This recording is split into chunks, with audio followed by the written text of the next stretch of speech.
Progressive presents Mindfulness with Flow. Before you lies a beautiful meadow. In that meadow, Progressive Direct has placed its auto insurance rates alongside those of competitors. You select the lowest rate and feel a great sense of calm. A great sense of... Compare Progressive Direct rates with competitors' rates so you can rest easy. Visit Progressive.com. Progressive Casualty Insurance Company and Affiliates. Comparison rates not available in all states or situations. Prices vary based on how you buy. And you're live. And we're live. Live on the 10th. What is it? October 20th. Anyway, it is the Supernatural Substation on the United Public Radio Network. I'm your host, Eileen Postanio, and waiting in the wings, as usual, is my co-host, Bernadine LeBlanc. Hello. Looking forward to Halloween. I know. I've been watching all the horror movies. I have so many set to record. It's like I'm all jammed up. It's just like one night after another. Some of them I just want to watch for the first night, and then I'll just delete it. But anyway, for those of you writing this in stone, it is the 20th of October 2017. That's 10/20/2017. And we have, in about a half hour, we have our guest coming up, Karen Anderson, who is an animal communicator and psychic medium. So I'm anxious to hear about that. Yes. It's one of the brighter spots, actually. So I kind of did a bright ad for Facebook. It's not all dark and gloomy. So I decided to use something blue. The Rainbow Bridge and all that kind of stuff. So, but anyway, so we have a little time. There'll be about 9:30, not exactly. It's about 20 minutes from now that she will call in. So, Bernadine, I sent you some links, and the link that I sent you, what did it was I happened to be scrolling around, and somehow or another, this thing popped up called the 3 a.m. challenge. And of course, it would get our attention because it says 3 a.m. And it reminded me of a couple of other ones. Apparently, there's all these there's these little rituals out there. A lot of them start on creepypasta or adjacent websites. That Reddit and sometimes Wattpad, where people say they've done this, whatever. So all these challenges and rituals and briefly with the 3 a.m. challenges, it's I don't know. It's like, so I watched this little girl, okay, and you should go like her. I think her name is Judy Jube or Juby Jube or Ruby Jube. I don't know. So, but look, just 3 a.m. challenge in your YouTube search, and you'll see her pretty little English face come up. And so what she's doing is she's got an alarm set to do things like not prank phone calls, but call places that she knows are closed, and and obviously her dad did an interview and said, it's all fun. So I think he's in the background helping. It's the girl and her brother. And hers are sort of, innocuous. They're like, making slime, the old Nickelodeon slime at 3 a.m., calling your school at 3 a.m., which I have to admit, calling empty buildings, that's kind of creepy. And then the dad said pretty much everything that you do, anything you do at 3 a.m., unless you work, the night shift, it's creepy. It can creep you out. And I was like, yeah, that's a good point. But then I linked you to this other moron's channel who is I don't know, Jay somebody. I'm not going to give him any kind of additional likes because this fool is running around. I think he's using like McDonald's strawberry jelly and ketchup to say he's bleeding. And the one that I saw, he made a voodoo doll of himself, right? And then he named it himself, right? And he has his friend bite it and do different things. He goes, "Oh my God, I'm bleeding," and he pulls up his shirt, and it's total theatrics. And he's got several others that he's done at 3 a.m.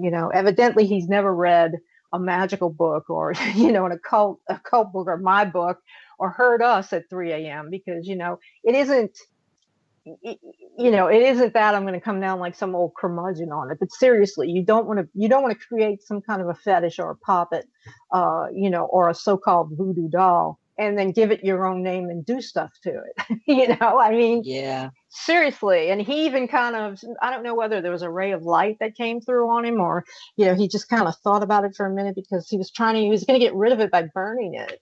And then the And other, he wanted his friend to chop his head yeah, off. yeah. And the other guy was like, dude, and they said dude and bro. And I left a comment in the comments, like, dude, bro, you shouldn't take a doll, even if it's popsicle sticks, in a foam cup, and name it after yourself, silly. I mean, no, because if somebody like me, or somebody, who's a really mean person, got a hold of that, she could do all kind of stuff, because once you name it, oh, who is that? That's yours. Once you name it, Let me close the door. Hold on 1 second. I'm here. I'm waiting for mine to awaken and discover that I'm not sitting with them. Damn, Dean. What you trying to keep out there, Igor? I'm back. It sounds Sorry, I don't usually have Frankenstein. company, but I have company tonight. Okay. Halloween. It's Halloween with soundtrack. Okay, yeah.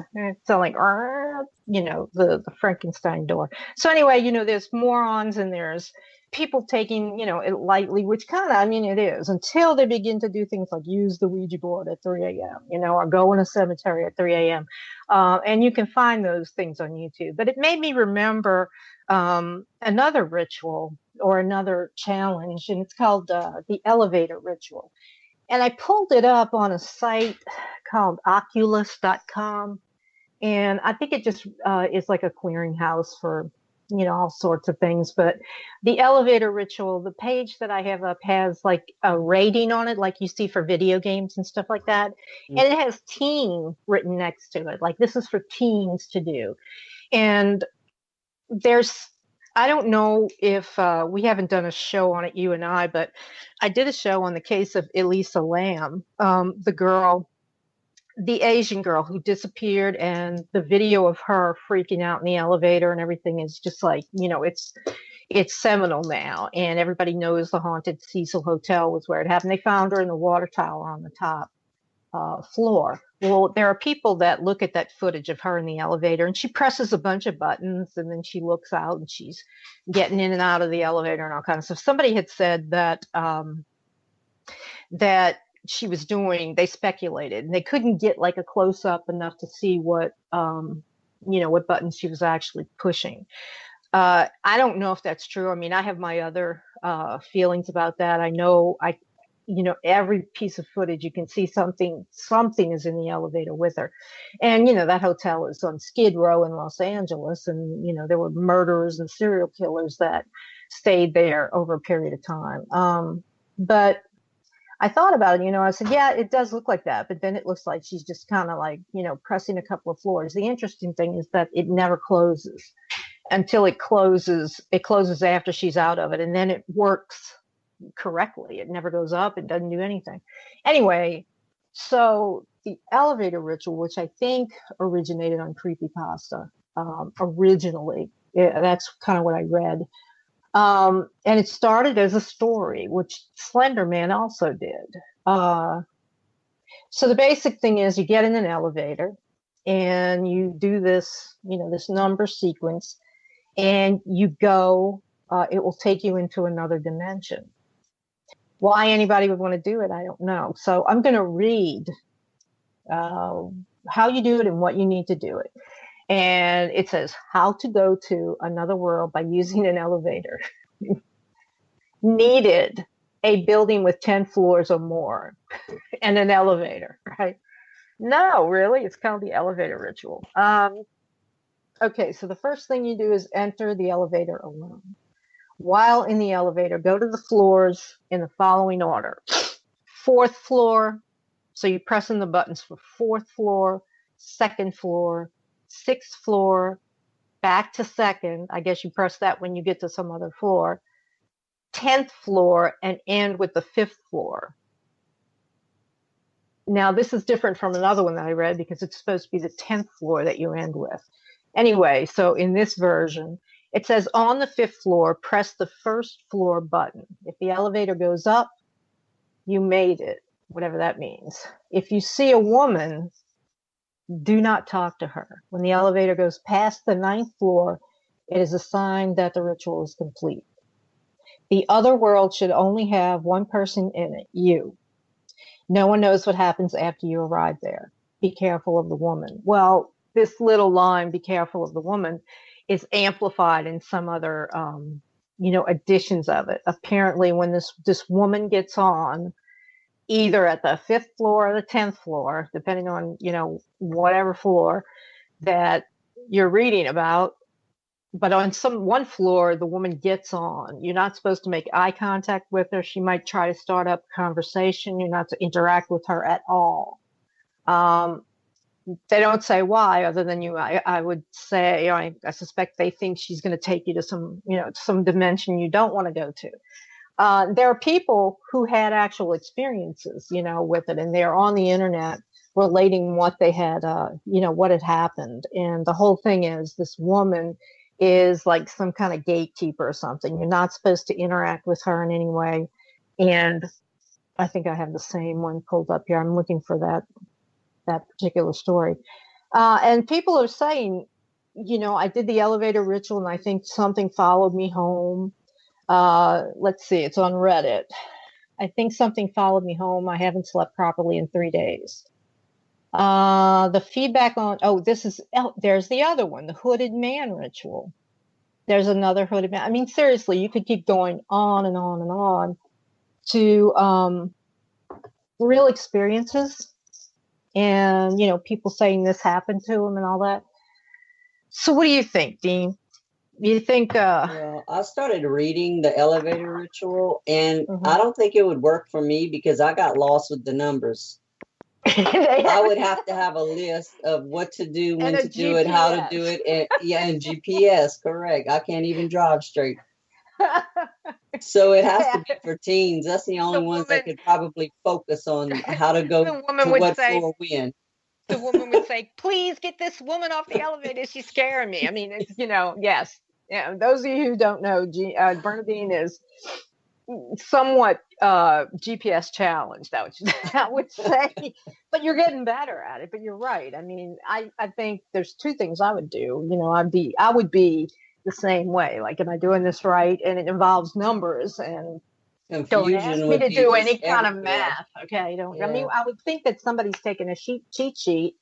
I would have in to. their That's the hand only and way say, I could do it. Press this button, press that button. But it's interesting because, the Elisa Lam element is particularly, she does press a bunch of floors. I did see that video, and it was pretty creepy. Yeah, we need to do a show just on that. There's a guy I wanted to ask on, and he's really done a lot of research. He's gone to the hotel. He's, pulled up. He went to there were some court trials based on damages, civil suits and stuff like that. I mean, he was really into it, and it is like the biggest, sort of like. Yeah, I did try to find the lady that wrote the book about it, and I just can't get a hold of her. Oh, because it would be a great story, if we can find somebody. I think I'd rather, we'll talk about it often. I kind of think I'd rather have the guy because he has so many. Yeah, I'll send you the connection. You can look at his videos about it. There's a lot of videos. And he looks. I watched that video, and you could actually see something like shadow, maybe figure. Something is in there with her. That's the whole thing.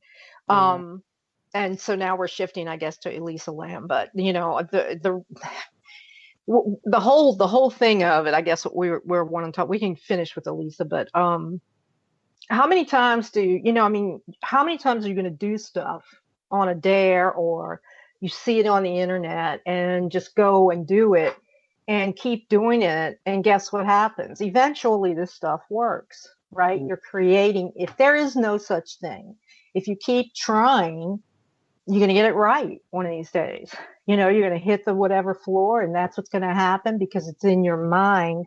Not saying you're nuts, but so many people are trying it and putting themselves into contact with the energy that's being generated by all the other people, whether it's the 3 a.m. ritual, the hooded man ritual, the elevator ritual, the whatever the hell ritual. The key word is ritual, okay? Because it is a ritual. And if enough people do it, just like enough people believed in Slender Man, and now he's out there. He's not out there. He's in here with us. He became real. And there are real terrible stories about encounters with this thing that is now called, that has a name that humankind has given it, called Slender Man, right? So we're helping them manifest into our reality. Right. But to the Elisa Lam thing, and I was following that for a long time. It's sad, and it's the elevator. That was the first one that I was like, when you look at the footage, they have different footage. Some of it is like direct CCTV, and then they've had technicians, just people out on the web saying, look, they've fined it down where you can see better. But there's something in there with her the entire time. And after she gets out that last time, there is something that goes with her, but there's something that stays. And that's when you begin to say, well, all of these terrible people have passed through this hotel.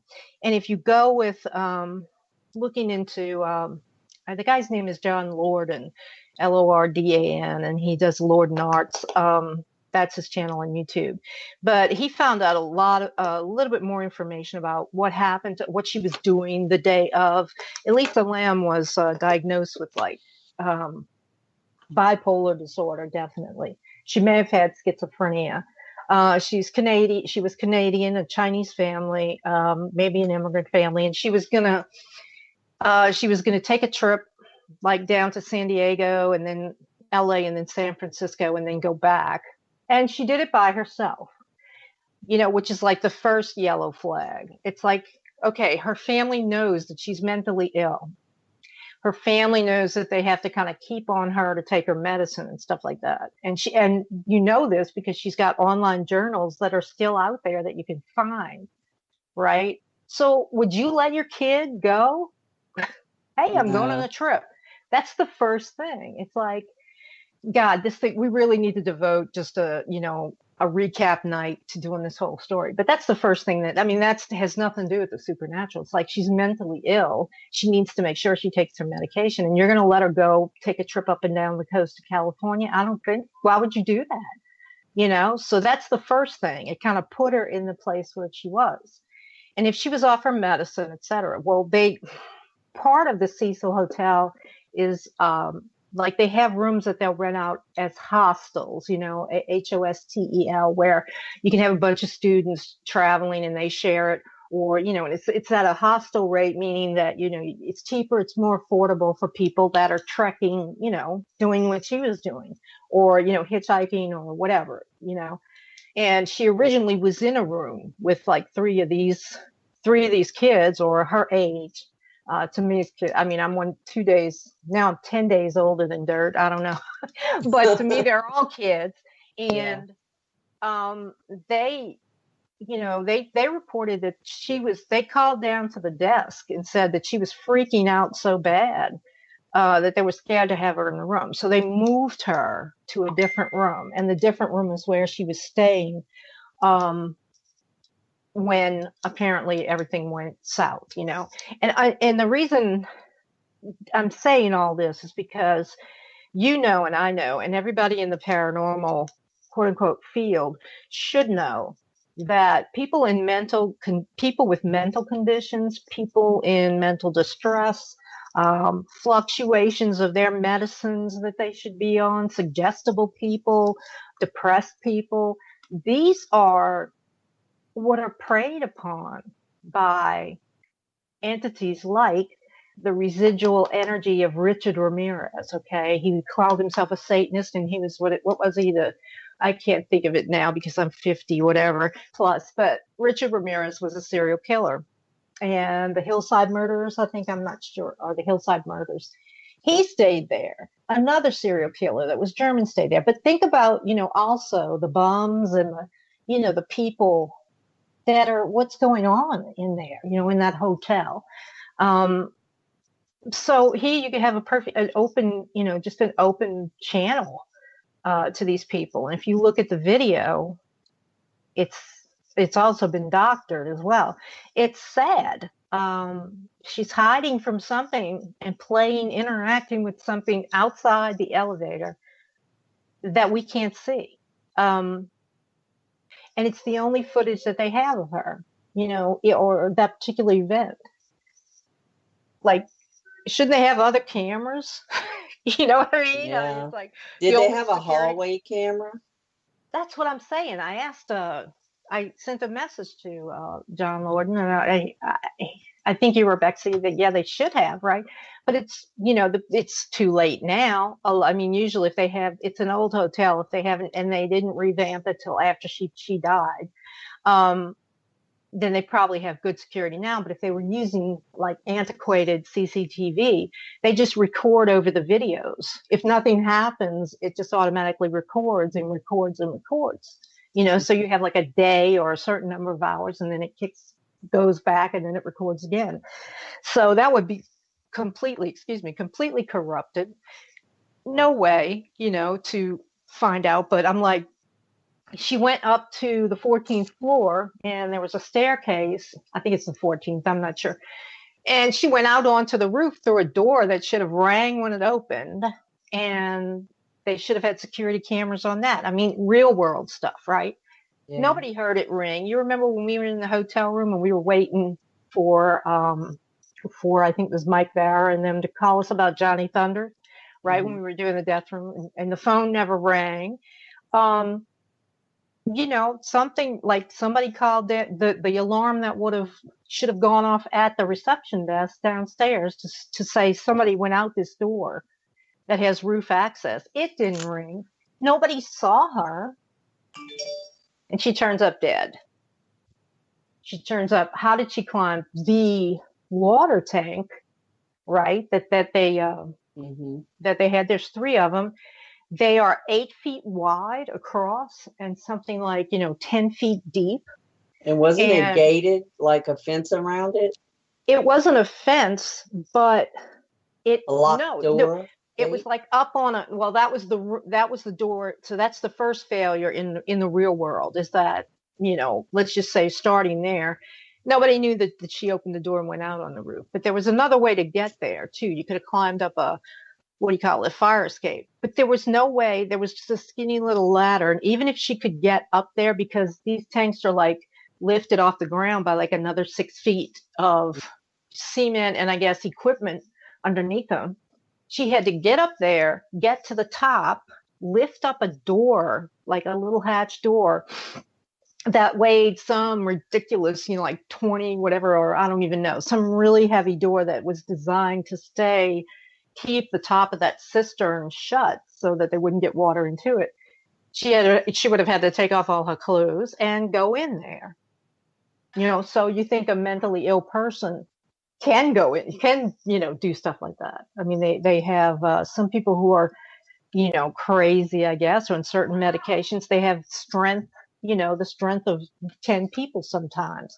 But the whole thing is just, it just stinks. There's a whole practical side to it.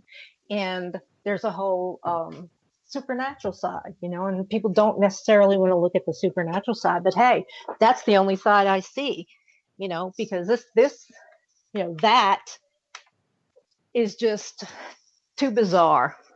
I mean, and there are other factors. So we're going to do a show coming up on that, and we're going to have to devote at least 2 hours to it because it's so multifaceted.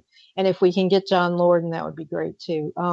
But anyway, the whole point of talking about the rituals and talking about the challenges and the 3 a.m. challenge. Okay, you've got a little girl in England waking up her brother on a video and saying, we're going to call the school. And then they have some kind of, like ghost response. Okay, so you can take that out. It's her dad probably playing with her, helping to make her YouTube channel pop, right? Then you got these other fools doing, idiotic things like building voodoo dolls and stuff, and naming them after themselves. But then you get the people who are like, they know very well what could happen at 3 a.m. So, you've got people getting up at 3 a.m. And what do we have? Then we have a bunch of people, like right now where we're sitting here talking on the radio, but there's some Chinese guy, across the world, putting a new roll of toilet paper in his bathroom. I mean, people are doing things at all hours. When you get enough of them focused on one thing, 3 a.m. in a particular time zone, it's the same thing that if you sit out on Halloween night, and you want to pick up the energy of the covens and the solitaires and everyone who's doing any kind of magic that night, it's that easy to do. You can tap into it. So if you've got a bunch of people tapping into stuff, just like Slender Man, right? Eventually you're going to make it real. If you've got a bunch of people doing the same thing at the same time in a particular time zone, it doesn't even need to be regional. What do you have? You have a ritual. You have a ritual that you've just done. And I mean, I wish it was that easy to solve, the Elisa Lam thing, but it's not. And we'll do another show. We've got our guest in the queue. So I guess what I'm trying to say is, stay away from this stuff. Keep it in line with our feelings on the dangers of these things. Really, do you really need to be up at 3 a.m. participating in some kind of online challenge? The Charlie thing, the elevator ritual, better done at night. So how are you going to get in a building at night? You're going to get arrested if you break into a building with an elevator, or if you're living in one, it's okay. But seriously, But anyway, we're going to shift gears to our guest tonight. And we're kind of like still in the psychic sort of realm. Our guest is Karen Anderson, and she is an animal communicator and a psychic medium. And Karen, we tried to get your bio up. I guess I had a bad link. So we're introducing you. We'd like to just tell us a little bit about what you do. And we appreciate you, too, coming on the show. Hi, Karen. Hello? The guest is not in the queue, Joe. He says, Karen, can you hear us? And I guess she's not. Well, we'll wait. Uh-oh. Ruh-roh. I didn't hear the little bleep when the guest usually comes in. I heard a little something, but I guess we'll just... This is Karen. Oh, there she is. She is. Guys? Hey, we just introduced you, Karen, and we were saying that that I, at least, and Bernadine, too, we couldn't get the link to work for your bio and get to your books and everything. So we were just wanting you to, if you would introduce yourself, tell us about a little bit about what you do, and we wanted to say thank you for being on the show. Yes, gosh, you. let me thank you first of all. Thanks for having me on the show, and I am an animal communicator. And I am in the Spokane, Washington area, and I have been communicating with animals for about 20 years now.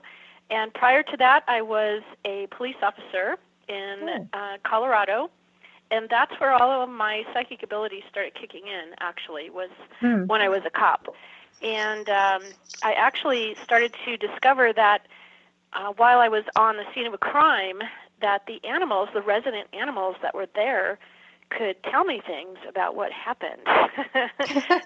Wow. So yeah. So and they were much more reliable than the human eyewitnesses. So that's really where it all started to happen. And after that, I just started to pretty much dive into it. I just fell in love with the idea of communicating with animals and understanding their thoughts and their feelings. And so that's what I've been doing now for the past 20 years. I've written 2 books, Hear All Creatures, and my new book is about 5 minutes from being published. It's called The Amazing Afterlife of Animals. Excellent.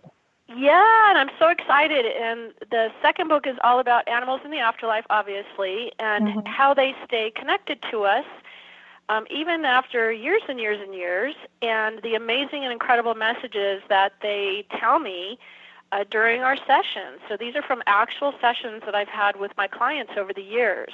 Some of my most favorite and most memorable stories and experiences and just amazing detail what the animals will share. And I also have an online course that I teach others how to communicate with animals, and it is on Animal Communication Planet on Teachable.com. And all of that information is on my website, which is very simply KarenAnderson.net. And I'm also on Facebook. I'm usually on there just about every day, but you can find me there. You can find me at the website. Excellent.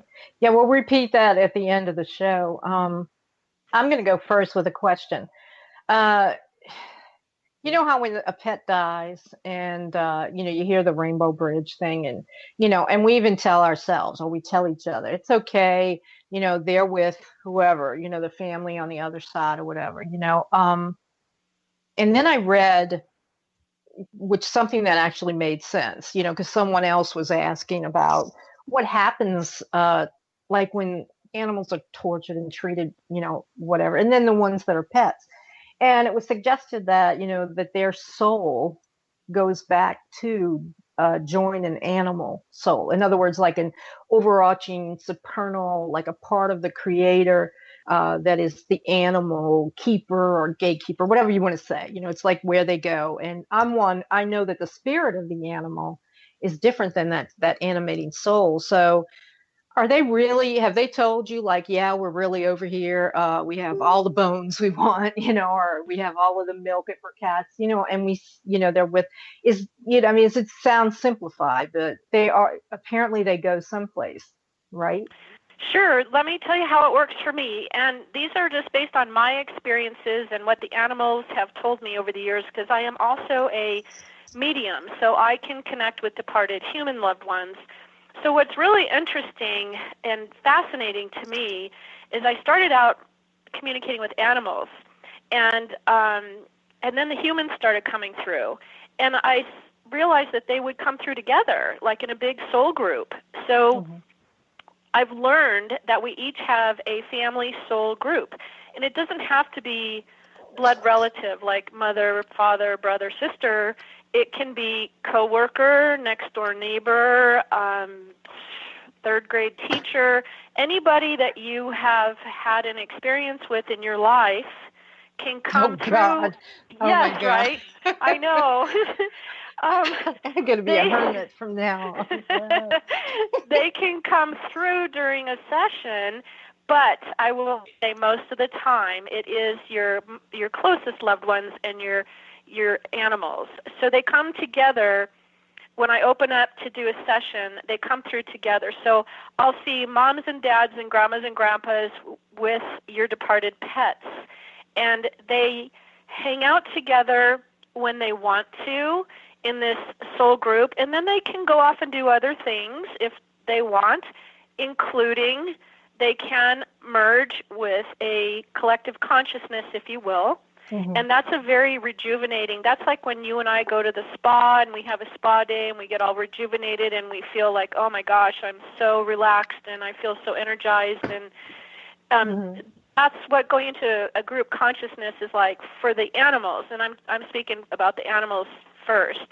And they can go into a group consciousness, but I am able to always identify the individual soul. So even if they move into group consciousness, I still connect with the dog or the cat or the horse or the pet that you remember. I still have that ability to dial them up, so to speak.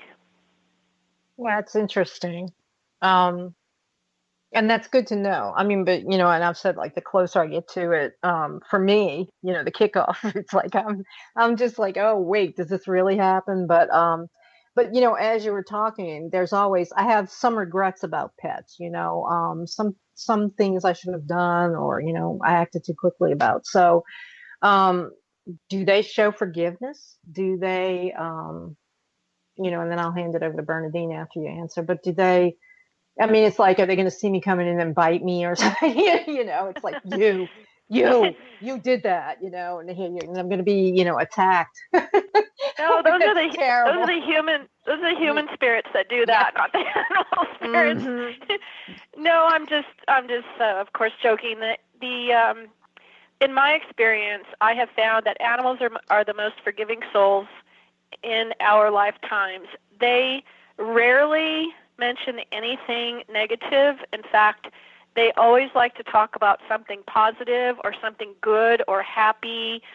It's the human animal that wants to obsess about a bad experience or something they did or something they regret or guilt. That's not an animal trait. That is a human trait. So the animals are so excited to just get their message out and just be like, oh, I love you, and this is what I'm doing, and this is what I see you doing. And they are just so happy to be able to share their love for you and little things that you're doing around the house that may seem incredibly insignificant or big things that you're doing in your life.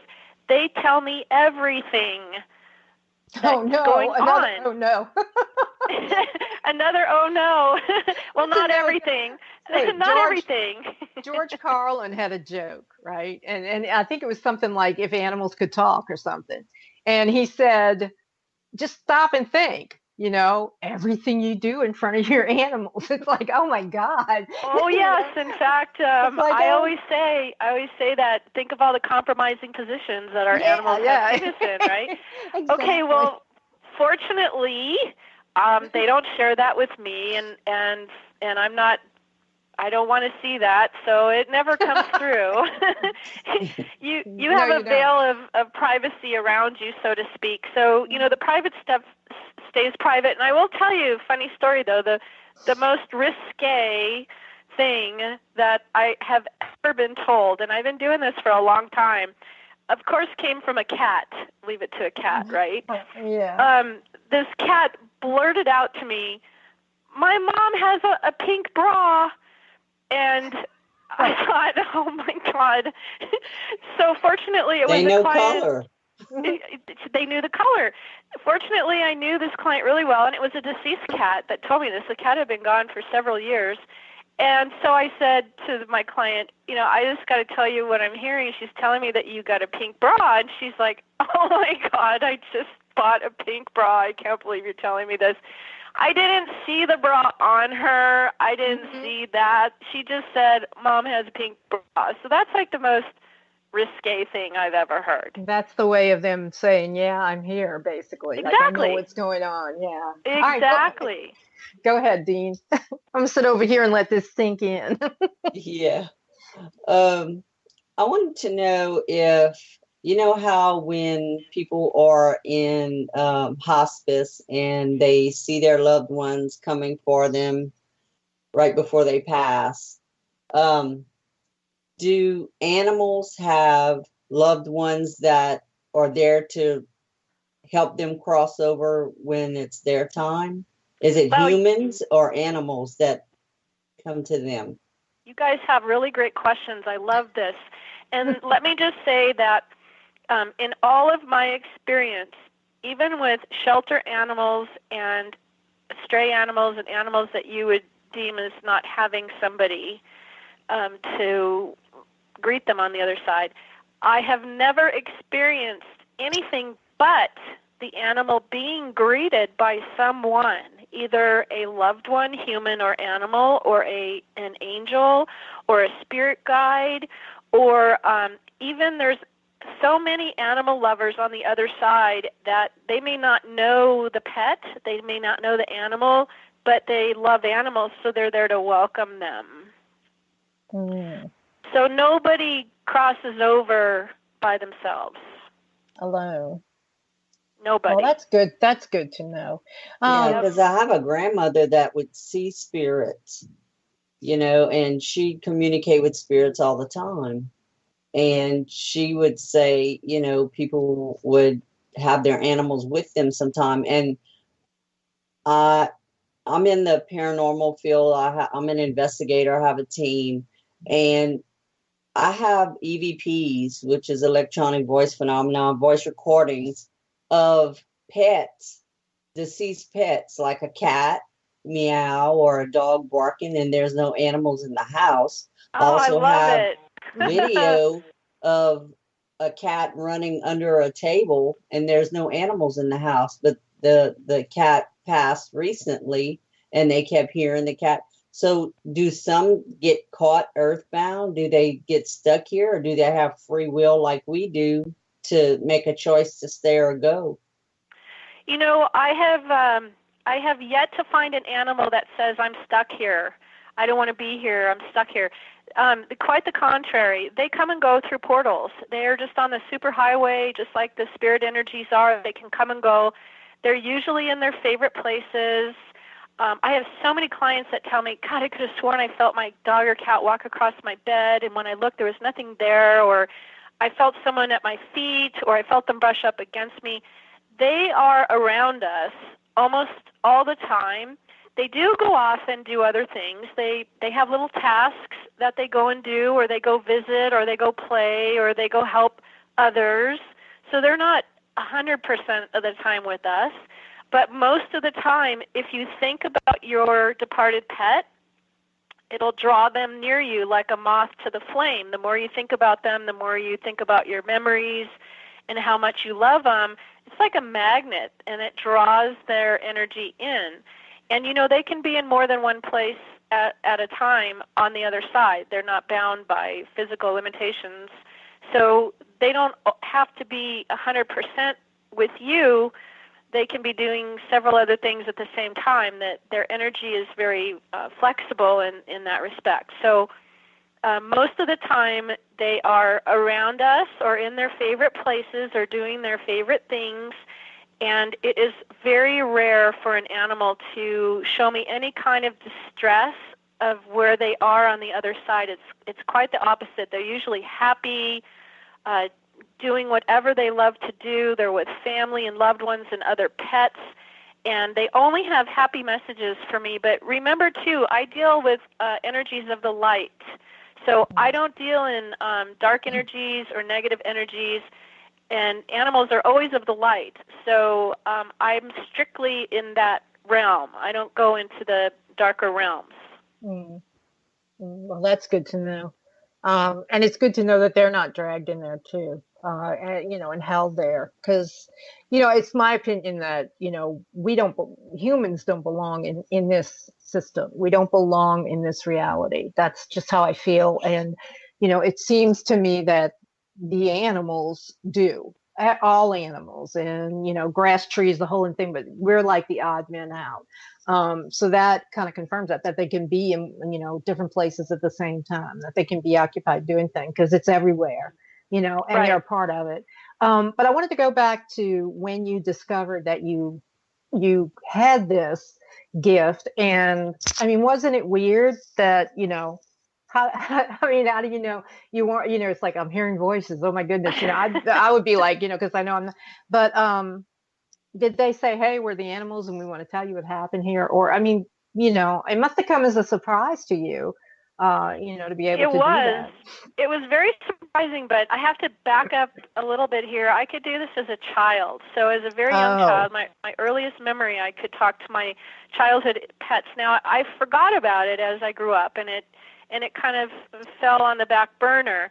And when I became a police officer, that's when it all kind of surfaced again. And I had a bit of a spiritual awakening because as a cop where I worked, I was often responding to calls by myself in a mountain district where the nearest backup car was a half an hour or more away.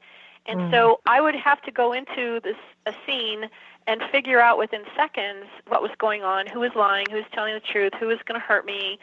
And I became very good at reading energy and watching body language and observing and listening to that voice in my head because my life depended on it. So when I started hearing the animals, it was actually my own cat. I heard my own cat talk to me one morning when I was getting up to make coffee. It was a Saturday morning. I'll never forget it. I got up 6 o'clock in the morning. No one else is around, just the cat laying there on the floor. And I looked down and said hi to him, and he said to me, "I'm blocked." and he had FUS, which is a feline urinary syndrome. And I looked at him, and because I heard it in my voice in my head, and I looked at him and I said, "Did you just say that?" Out loud, I said it to him, and he said, "Yes, I'm blocked," but I heard it in my head in my voice.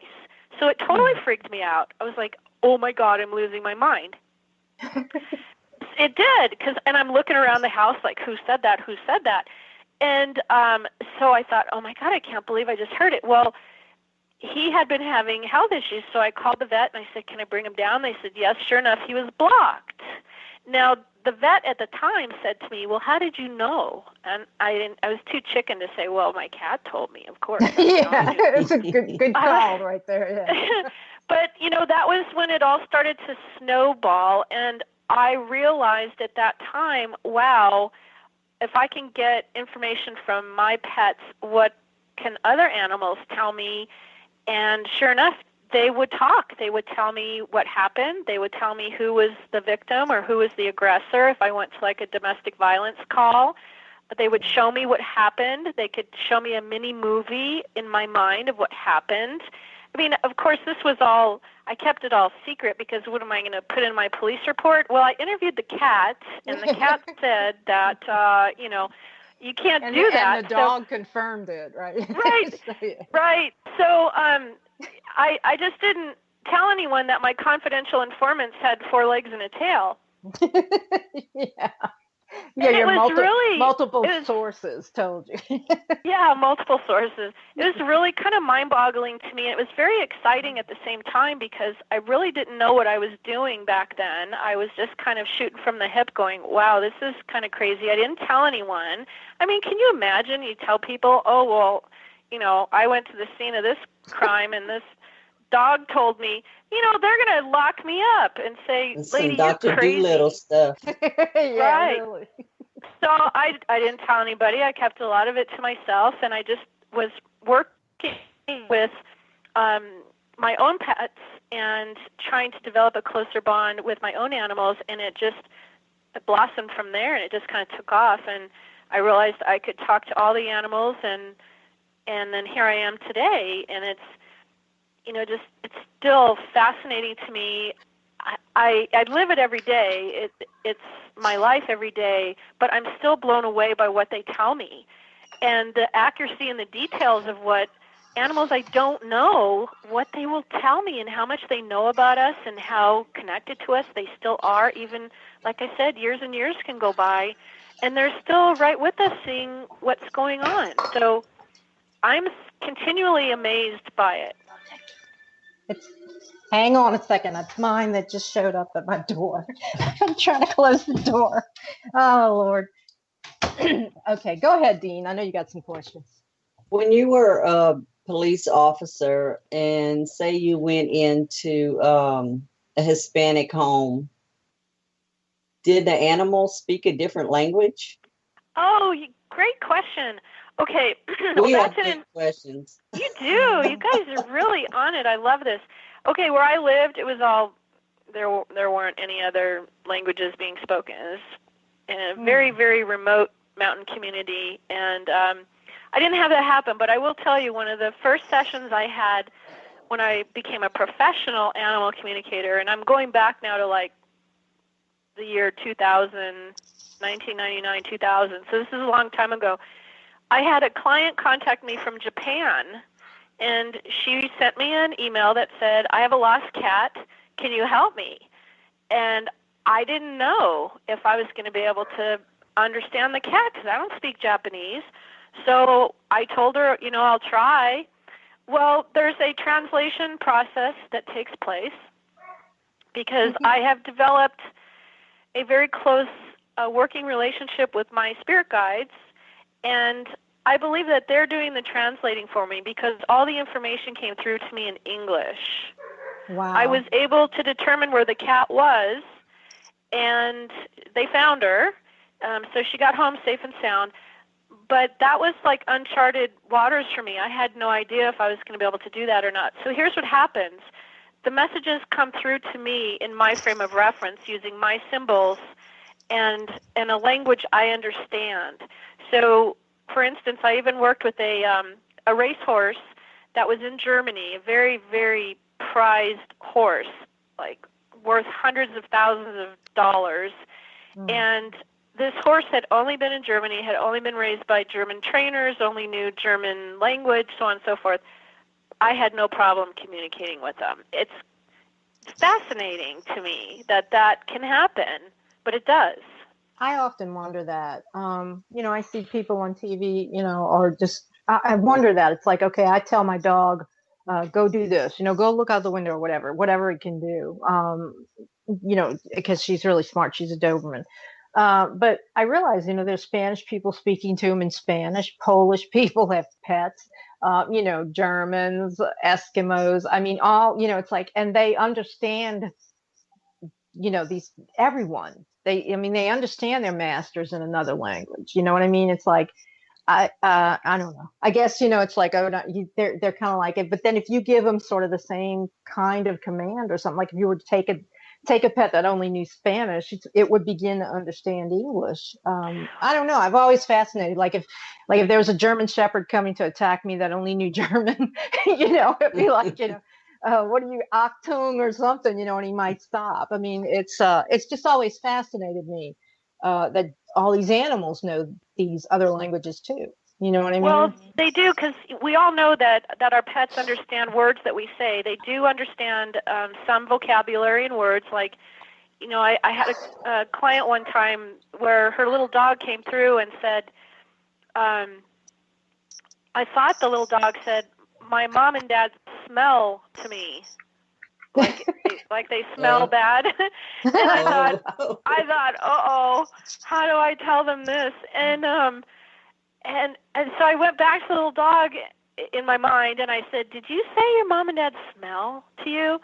And the little dog goes, no. I said, they spell to me, like WALK and RIDE and OUT. And so I looked at the mom and dad who were sitting across from me. I was at an expo in Santa Monica, and I said, do you spell to your dog? And they went, oh my God, we spell to him. He's so smart. He knows what we're saying. The little dog's in my head going, I still know what you're saying. I still know what you're saying. So it's not just what we're saying, because when we speak, we form an image in our head. So right now, if you think about taking your dog for a walk, you're going to think about where's the leash, where's the dog, putting the leash on the dog, going to the door, grabbing your keys, putting your tennis shoes on. You're flashing all these images in your head, and that's what the dog picks up on. So yes, they understand words, but they can also pick up on the images that flash through our minds. That's why when you have to take the cat to the vet, even before you even touch the cat carrier, the cat is underneath the bed right in the center where you can't reach him. Because you have already in your mind, you have thought about, okay, where's the cat carrier? So you're flashing that in your mind. Then you go out to the garage to go get it. So now the cat is seeing this. You're thinking about what time you have to leave to go to the vet. You're flashing all these images in your mind. Your cat's like, I'm out of here. See ya. Yeah, find me. So they pick up on they pick up on our words, of course, but they pick up on the images that flash in our mind. They've learned to tune out about 90% of what goes on in our heads because it doesn't concern them. But if it's something that concerns them, like a treat, a toy, outside walk, going to the vet, they're going to tune into it because that is something that affects them and something that is important to them, either good or bad. So that's how they know. They can literally read our minds, but they can also understand, certain vocabulary and, learning how to understand the animals. I say it's just like learning another language. Think about this.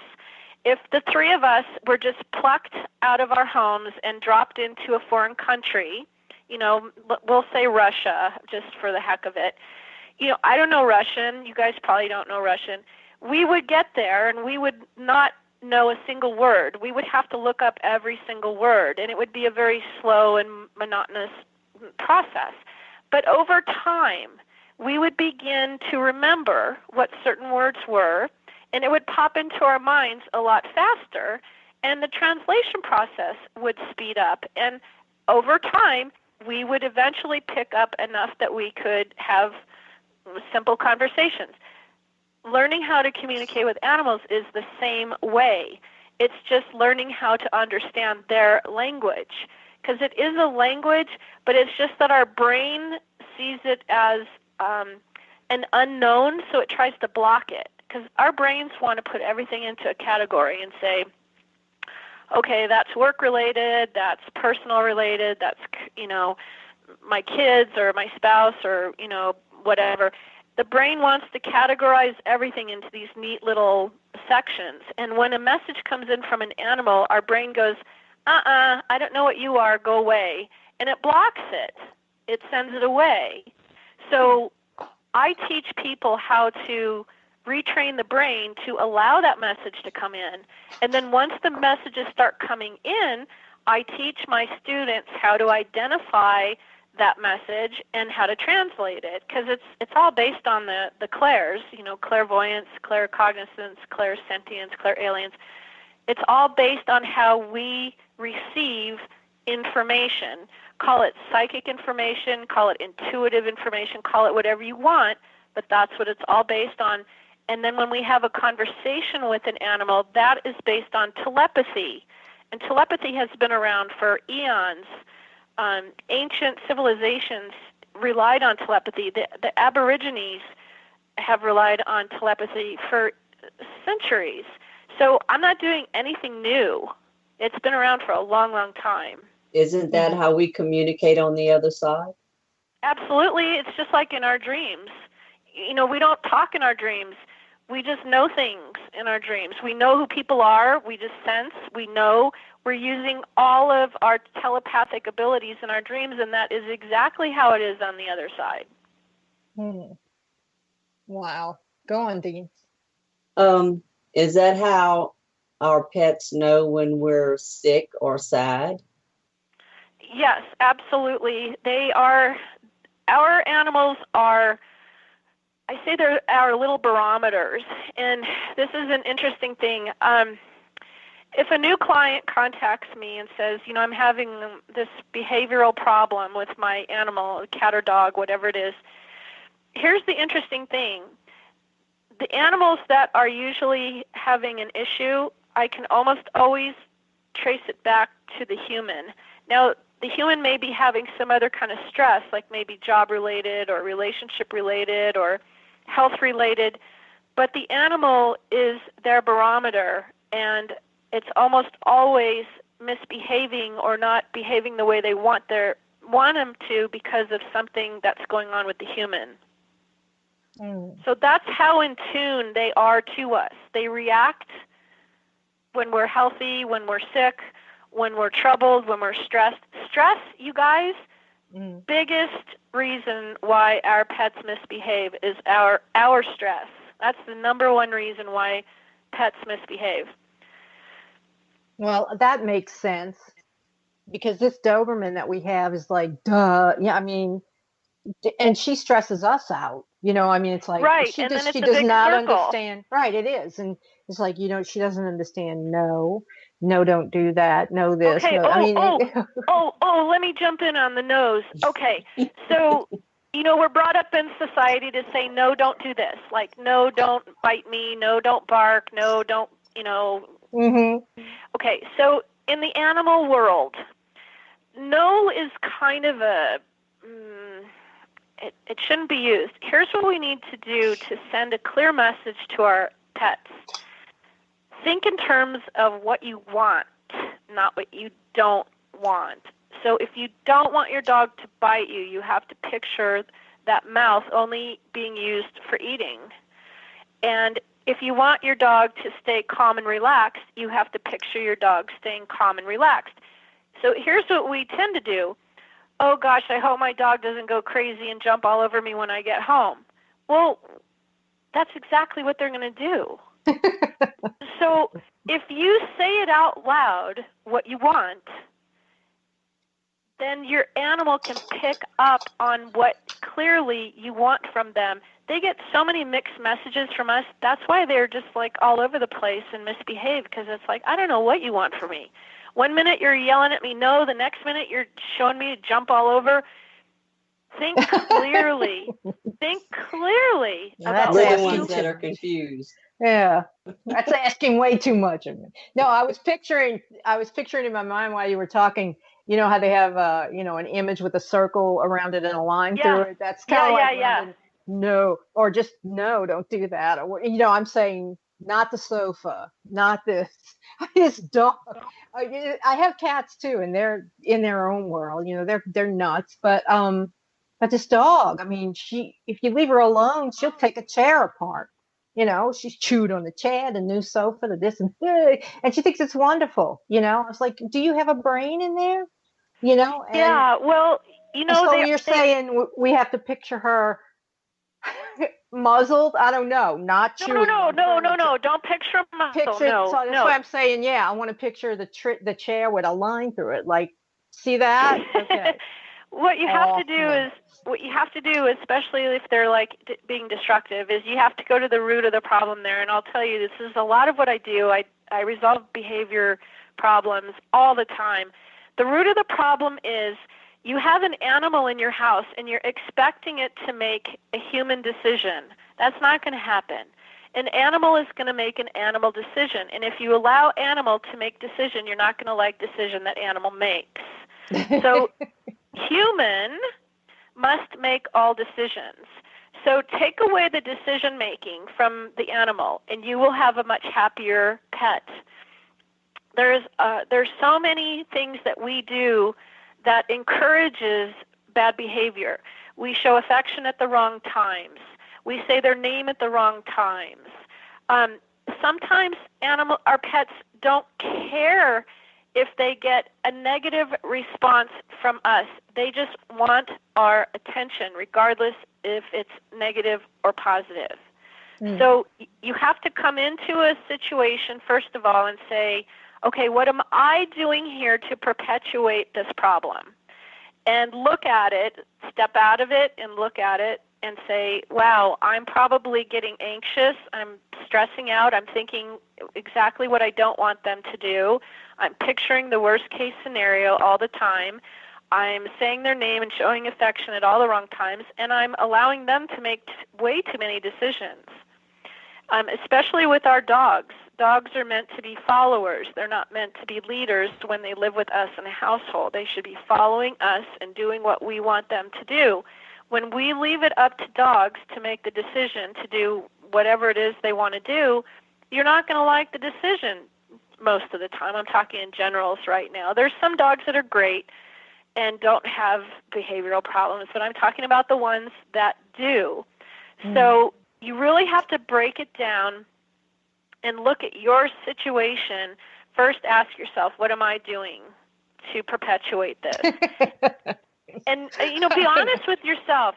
Be honest, because I had to learn this the hard way. I'm so guilty. That's why I know this stuff, because I've done everything wrong. I have done everything wrong. And I was actually perpetuating destructive behavior with one of my dogs. And I had to realize that it started with me. And once I did that, I was able to go, okay, well, what can I do to change this? And I started modifying my behavior. Once I started modifying my behavior, my dog started to be better. It wasn't like a, 100% better overnight, but it was improvements. And over time, it kept improving. And that's true, wow. too. I can't say I do it all the time, but the any sort of like, yelling or raising your voice, no, don't do that. She just plows right through. I'm talking about my Doberman now. She just keeps doing what she's doing.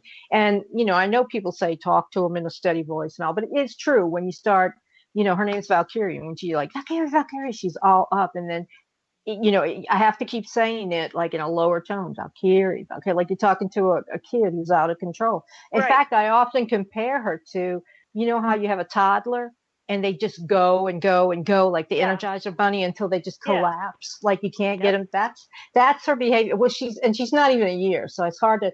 She's the biggest thing in the house, but she's younger than everything in here. She's the baby, and she is just like that. She's like a toddler. Where you have to like get here now, lay down. I have to hold her head down because she wants to run around with her mouth open and put it on your leg, and she shows you like, look, I could take your leg off, but I'm not because I love you. And it's like, calm down. Right. And it's and Bernadine knows because she's standing there. The dog jumped on Bernadine. She was so happy to see this total stranger. You know, it's like, but I notice that when it's like, okay, Valkyrie, and even if I have to say it like 10 times, you know, she begins to calm down. So I'm going to try some of that stuff. Well, and here's another tip for you. And see, I'm getting all twitchy in my chair because I want to tell you exactly what I would do if I were working with you guys. First of all, take away all her decision making. So from the minute you get up in the morning until the minute you go to bed at night, she should not be allowed to make any decisions. She should have to ask permission to come into the room you're in, ask permission before she eats. Take away her decision making.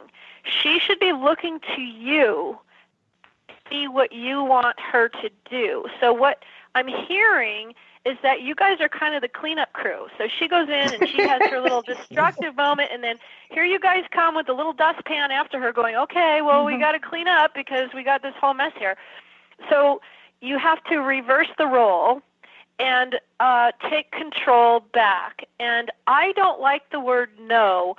I like the word hey, but I do it in a growl, hey. And I do it real, hey. I do it like that. And what it does is it mimics the growl, and all dogs understand a growl means, somebody doesn't like what I'm doing. So I won't ever say their name unless they're being good, and then I say their name. But when they're not being good, they get a hey, and I snap my finger at them. And another really super-duper handy training miracle device, you can get it for $4 at the local store. I have one sitting right here. It is a can of compressed air. You mean like the computer stuff? Yep. Blow in their face. I have it here, and listen to this. Okay. That sound will snap just about any animal out of whatever it is they're doing that they're not supposed to do. And there's no human voice involved. It's the sound. It snaps them out of it. And I don't even have to use it anymore. I just set the can out, and my guys know, mom means business. She's got the can. So what you're doing is you're taking back the control, and you're saying, I don't like what you're doing, and this is the consequence. Just like if that dog lived in a pack of wild dogs. You never see a dog misbehaving. You never see wolves misbehaving because the other wolves will be like, no, knock it off, and they'd put them in their place. So why we allow dogs to misbehave, I don't know. But we do, and I've done it.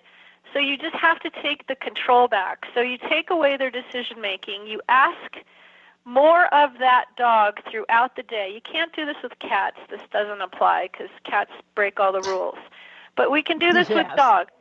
So with dogs, you have to ask more of them, meaning every time you interact with your dog, put them in a sit stay, a down stay. Ask them to give you their eyes.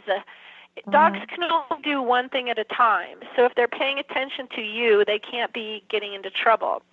So be sure when you give your dog a correction, a direct order. I don't like the word command because that sounds so humans are superior, and we're really not. But when you give your dog a direct order, go to your bed, go lie down, stay, you have to follow through with that, and don't let them get up again until you say it's okay to get up again. Where people mess up, where humans mess up, is they don't follow through. They just expect the dog to figure it out. And the dog's like, what do you mean? I'm a dog. Why do I have to figure out? And my clients will say, well, they know better. It's like, well, so that doesn't solve the problem.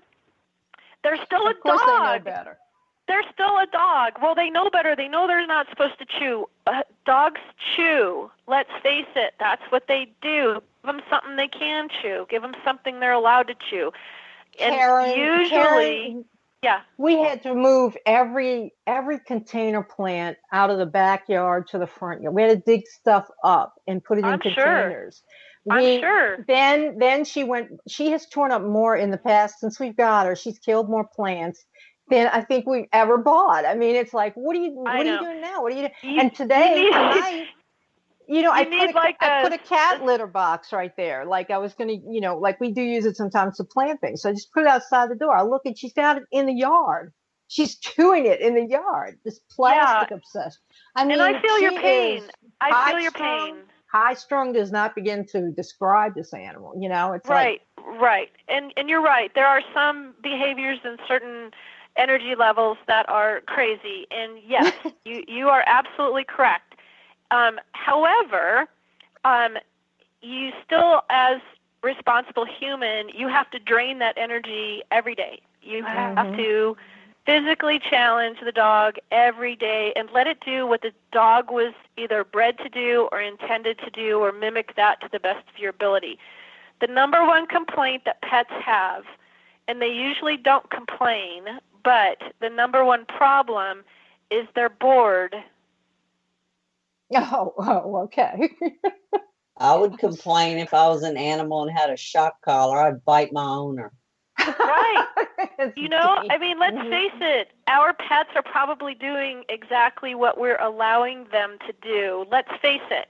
They're doing exactly what we're allowing them to do because we're either too lazy, too tired, too busy, or whatever other excuse we have to change, modify environment so that pet doesn't do that anymore. It all comes down to us. You have to take ownership. You have to take responsibility. It all comes down to us.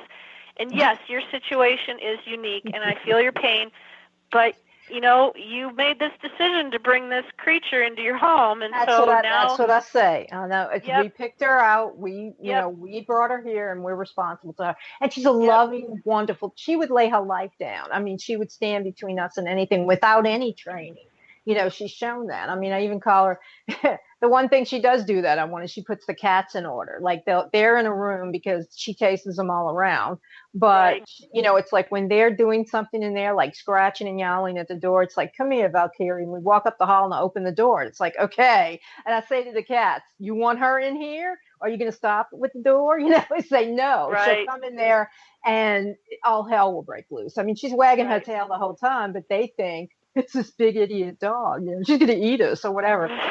So it's like the enforcer, it's like, hey, cats, I'm the enforcer. And I don't mind that, but it's, if you picture SpongeBob, SpongeBob SquarePants. Yeah. La, la, la, la, la, la. That is her. La. Oh, I tore that up. I'm going to go over here and take this tree out. La, la, la, la, la. And that is her. That's just her personality. And I've had Dobermans in the past who were not as wild as this. And that's kind of like, I'm learning that she is just a completely different type than the others that I'm used to. And she is in your soul group now. Yeah, that's fine. I wouldn't have her any other way, but for God's sake, she'll be there at the gate tearing up stuff, and be like, St. Peter will say, I'm so glad you got here. Get this dog, she's tearing up the cat litter box. Well, I have a supernatural question whenever you get a chance. Yes. Go ahead. People say, and I've heard that, like when you have a past relative or friend or whatever that had this certain thing, like say someone in your family loved butterflies. Everything was butterflies, or turtles or whatever they liked. And they passed on. And whenever you sitting down, thinking about them or whatever, a butterfly would land on your shoulder. Can spirits like walk in to an animal as a message? You understand what I'm saying? Get inside, yeah. Over. Yeah. Mm-hmm. Yes, they can. And it's called a couple of different things. But yes, that can happen. And sometimes they're there for a long time. Sometimes they're there for just a brief moment. Sometimes they're just there to let you know that they're still around. And I've even had clients who have told me, gosh, I swear that my cat is my deceased grandmother. I mean, I've heard it all. And yes, they can do that. Any soul on the other side can, I won't say, I don't like the word possess. I'll say they can share a physical body for whatever purpose to get a message through usually, and they can send a message that way, and the soul usually leaves again, hangs out for as long as it wants, but leaves again.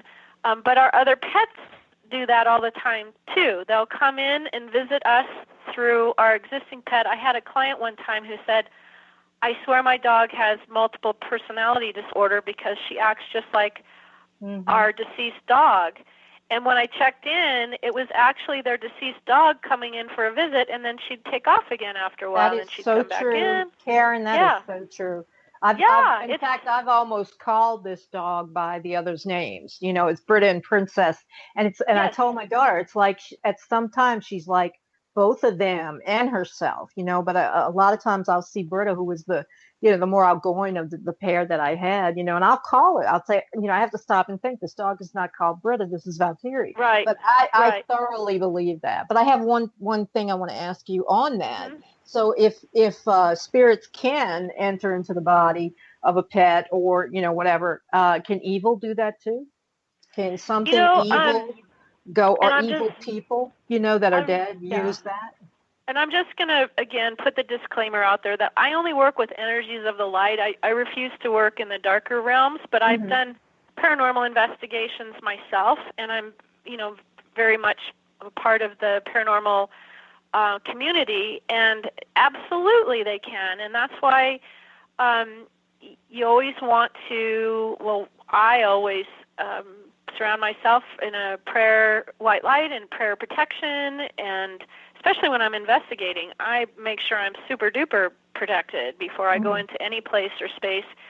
And I think there are dark and negative energies that can move in like that and do things. Absolutely. I don't deal with them though. I know that. I just wanted to your opinion on whether it was possible or not, because some people will have a pet for years, and let's say that they're active in paranormal research, and they go and maybe they bring something home with them that, that they shouldn't. And next thing you know, the dog's attacking them or attacking other dogs, or, I know of cases where people have, been adjacent to voodoo rituals and stuff, or hoodoo going on.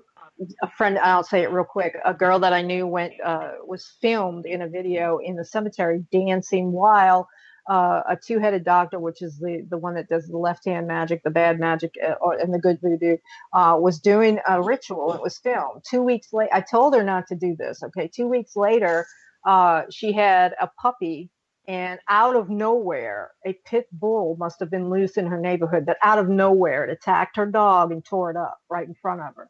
Whoa. And, I hate to be right, but something, came. It was like something followed her home, or, whatever the ritual was that was going on.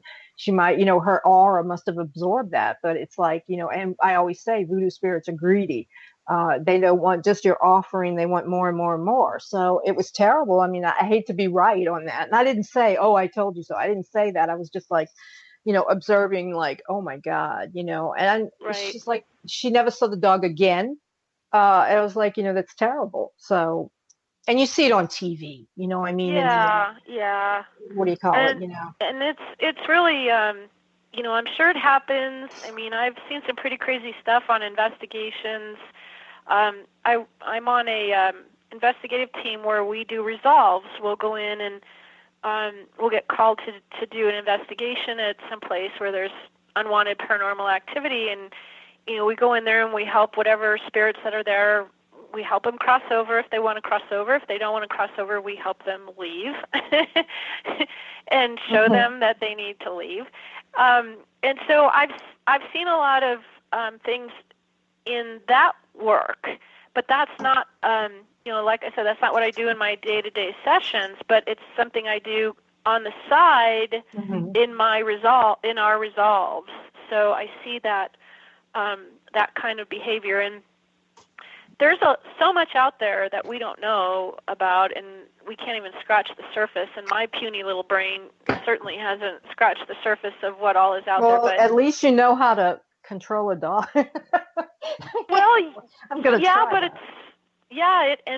It really is when you, and I'd love to hear back from you too about what you've tried, but really look at what you're doing to perpetuate the problem and modify it, change what you're doing, and start being aware and go into a situation by, really breathing deeply and clearing your mind and going, okay, what am I projecting here? What am I sending out to my pet? What message am I sending them? What are they picking up on?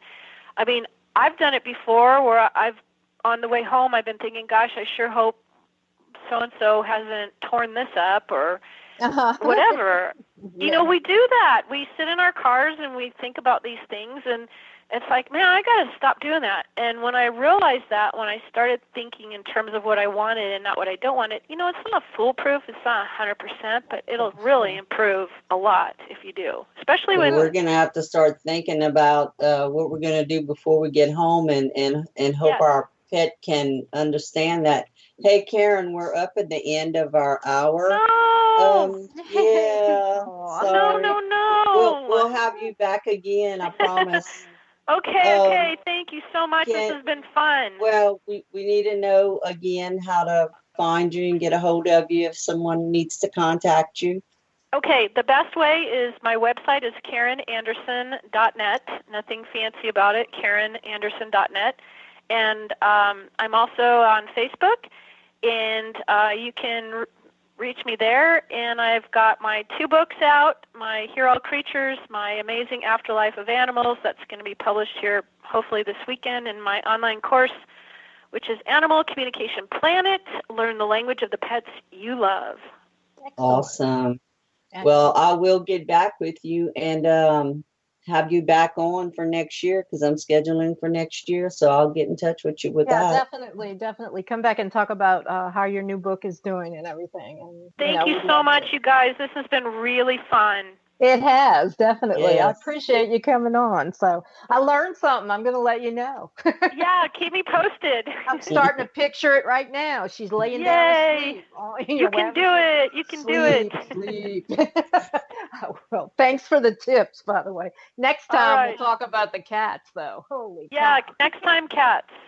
Oh, gosh. Well, thank you so much. Thank you, Karen. All right, you guys have a great night. Thanks to all your listeners, too. Thank you. Have a great weekend, Karen. You too. Bye-bye. Bye-bye.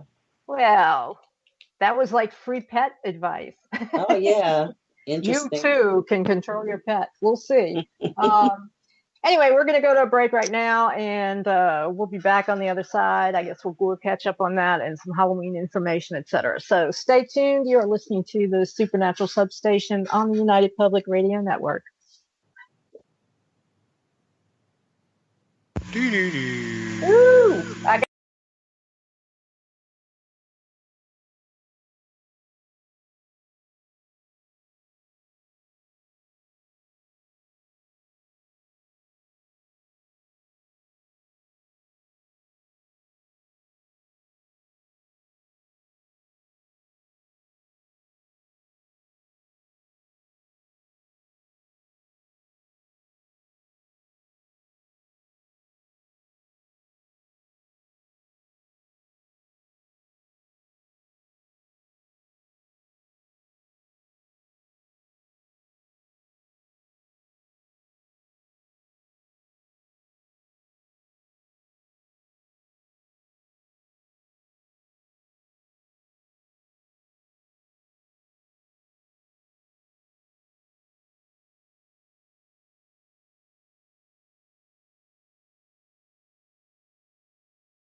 morning, Joe.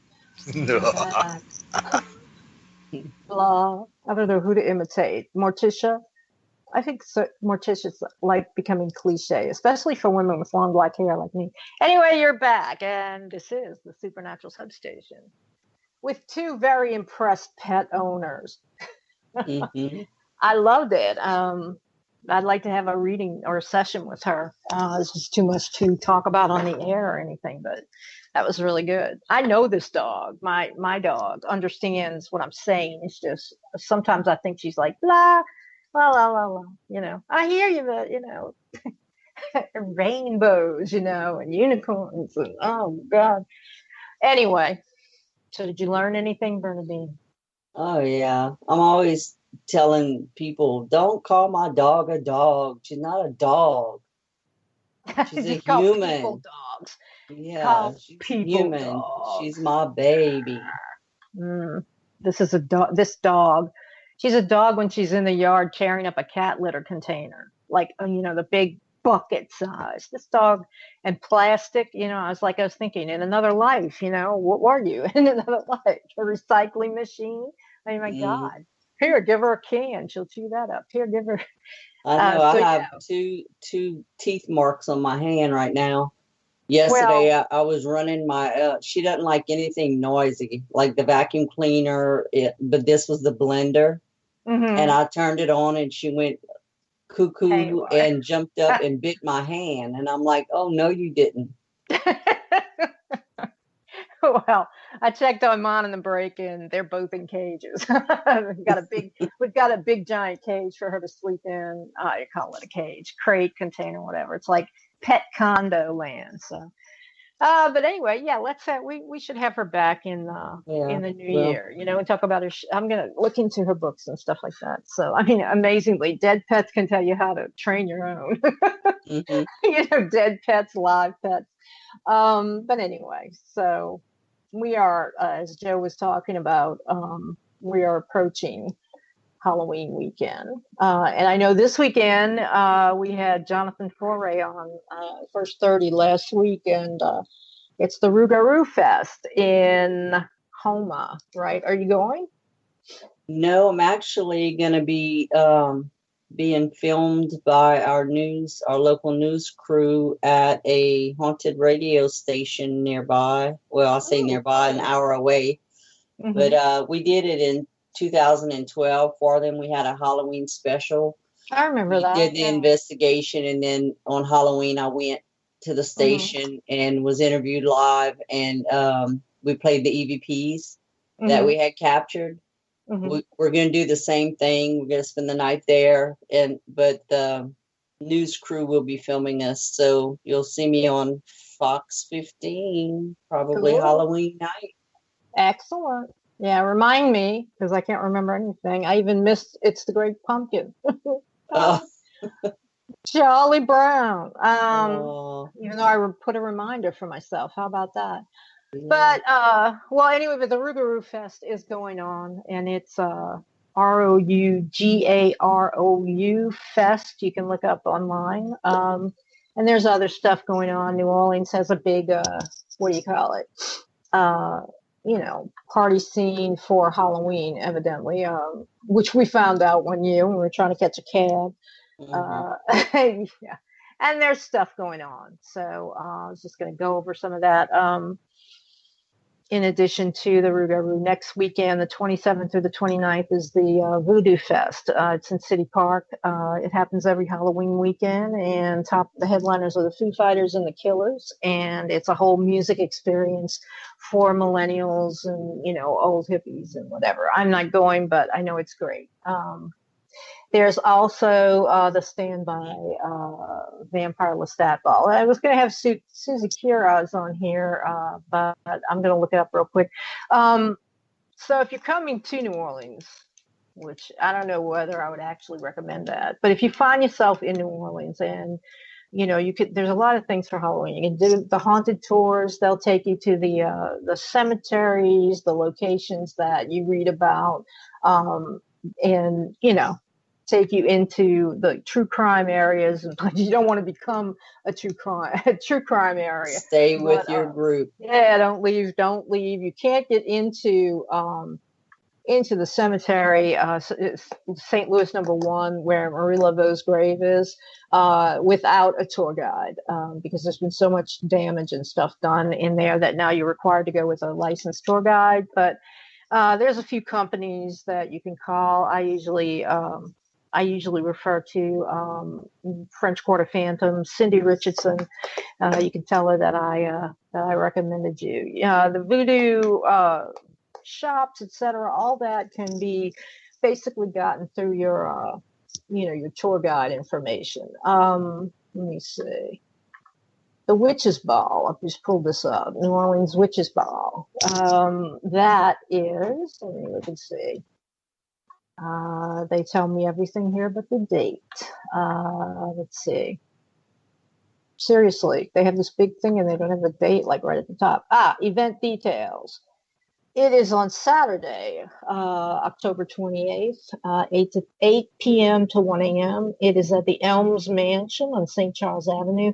The website is neworleanswitchesball.com. I don't know how many tickets they have, but, whatever they have, if you want information, you can find it there. We also have gone to and been to the Anne Rice Vampire Lestat Fan Club Ball, which is held every year. It is on Friday, the 27th. I'm trying to see the ad. Friday, October 27th. It's at the Republic in New Orleans. And apparently, let's see, Anne Rice, the theme is Lestat in Atlantis or whatever. Okay, so the last book was like, she went. I don't know. He went under the. I'm sorry. I don't know where Lestat went. Okay, in the last book, but I think it's underwater, and so that's the whole thing. So I'm sure you've seen mermaids, mermen, and all that kind of stuff. So there's all kind of stuff. There's a parade, the Crew of Boo parade that is on, let's see, that's this weekend, October 21st. So there's family friendly things. You can just look up and say, just put in New Orleans Halloween 2017 and a lot of this information will just come up. So, but those are two events that we like. And then there's the Endless Nights 2017, which is the opposed to the faux vampires. I always call it the real vampires. You know what I mean? Like they really are vampires, So, I mean, you're forewarned, or you probably already know if you know them. So they're blood drinkers. It's kind of like for show over at Vampire Lestat, but which is weird. You got to get there early at the Vampire Lestat thing if you want to see Anne Rice. There will be a line a mile long. Right, and get there on time, no fashionably late, because if you're fashionably late, she'll leave. She already has left, because I think it's... You walked in the back door. Yeah, but I kind of think that, that she might have an early bedtime, which I don't blame her. It's like, so she's only there for a little while. So the point is to get there in time. If you want to get, I don't think she signs autographs, but I think you get to meet and greet with her. So there is the opening ceremonies for Endless Night Vampire Ball. The theme for the Endless Night Ball is Gods and Monsters. It opens on Thursday, October 26th, 9 to midnight at Big Mama's Bar Hob, whatever the hell that is, just out of that loop. The Vampire Court, there's some meeting of them on the 27th. The Vampire Salon is on the 27th. So go to, there's apparently 3 or 4 events hooked into it this year. So it's endlessnight.com, and you can read all about it. We went, we saw, we conquered, we said, okay. And we didn't go back. Yeah, I mean, because, but I'm glad we went the year we did, because we got the cool t-shirts with the Penny Dreadful thing and all that, and so it was really on Halloween that we actually went. So we went when it mattered, Bernadine. Okay. Yeah. Right. So what are you going to be doing for Halloween night? Are you going to be filming that? Halloween night, I will. Well, we're going to do the filming on the 29th, a Sunday. And then I have to come back home, do all the evidence review, analyzing and stuff, get their stuff together, go back on Halloween night, and be on their radio show that night. Okay. So, and you're going to do all the, you probably said that, but again, I've been looking at so many, I don't know what I'm going to be doing. Probably nothing. Yeah. I mean, we're in a new home and I don't know the trick-or-treating, whatever. I think it's going to be cool that night.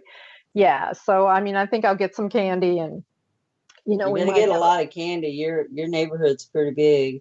Yeah, but I was looking on the neighborhood, like, online bulletin board thing or the, whatever. And there's like, some guys lived here for 15 years and never had one trick-or-treater. So, I think we're going to be, we'll probably sit out with a fire or something like that. If they come, they come. If not, hey, candy, I still enjoy all the decorations. Watch horror movies all night long. Yeah. And boy, I am recording several of those. So, but yeah, those are the bigger events. If you want to get dressed up and all that, which we did that time. And,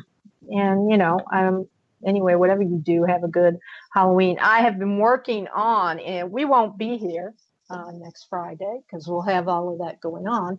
So on behalf of Bernadine and myself, I prepared a great selection of a Halloween show, a great Halloween show. So it's going to be music. It's going to be clips. It's going to be fun stuff. So 2 hours, listen in. The music is good. You'll recognize some of the clips and some of the theme songs. And it's to get you in the Halloween spirit. So don't, if you miss us, again, you can always listen in the archives. So, but that'll wrap us up, I think, for this tonight. Is there anything else you want to say, Bernadine? Oh, make sure you tune in November 3rd. We're going to have Michelle Bellinger. Yep. Yeah, you're right. I was glad you said that. We must have ESP because I was thinking, Michelle Bellinger. Yeah, Michelle Bellinger, in keeping with the vampire sort of things that we've been talking about. She's well-known, Paranormal State, an author, founder of a coven or a house of vampires. It's going to be great talking to her to actually, quote unquote, get it from the horse's mouth, because there's a lot of things, that float around about what vampires do, why they call themselves vampires, etc. So it should be a great show, which I'll be promoting a little bit more. So send me the info, Dean. I'll be promoting that a little bit more on Facebook. So we will be back after the big Halloween events. And if anybody wants to get in touch with you, what do they do? They can find me on Facebook under Bernadine LeBlanc, or they can email me at Bernadine, BERNADINE at lspr-society.com. Excellent. And me, you can find me anywhere. I'm on Facebook. I'm on Tumblr. I don't like Twitter, but I'm on Twitter. We have the stuff, really, people go over there and like our Supernatural Substation page, the Supernatural Substation on Facebook. Yeah, I'm on Facebook. You can find me. And then go to our YouTube page and like that and subscribe, because right now we're putting all of our archives onto that page. So if you missed any shows, obviously, but as it comes along, it gets a little bit bigger. We're going to be adding different things to it. So, the best way to know that is to subscribe. Anyway, you can find me, buy my books there at AleenCostanio.net or on Amazon and other sites. Stay tuned for Miss Kathy Bilski. She's going to do a quantum leap and get high. Come back and be creeped out at 2 a.m. Tonight's terminus is Raising Hell. And that's pretty much what it's going to be for 3 hours of Raising Hell. So I put that little one together too, and I am working on a really good Halloween terminus. So don't miss it. Anyway, this has been the Supernatural Substation for the 20th of October, 2017. You've been listening to us on the United Public Radio Network, an iHeart Network partner. Have a great weekend. Night, night, y'all. Bye. I'm going to talk to my dog. Night. Night, night. Nighty night. Progressive presents Mindfulness with Flow. You are a mighty fortress of supreme knowledge. Progressive Direct has not only revealed their rates, but those of their competitors. If you were any more in the know, you would be drowning in, the know. Compare Progressive Direct rates with competitors' rates, because knowledge is power. Visit Progressive.com. Progressive Casualty Insurance Company and affiliates. Comparison rates not available in all states or situations. Prices vary based on how you buy.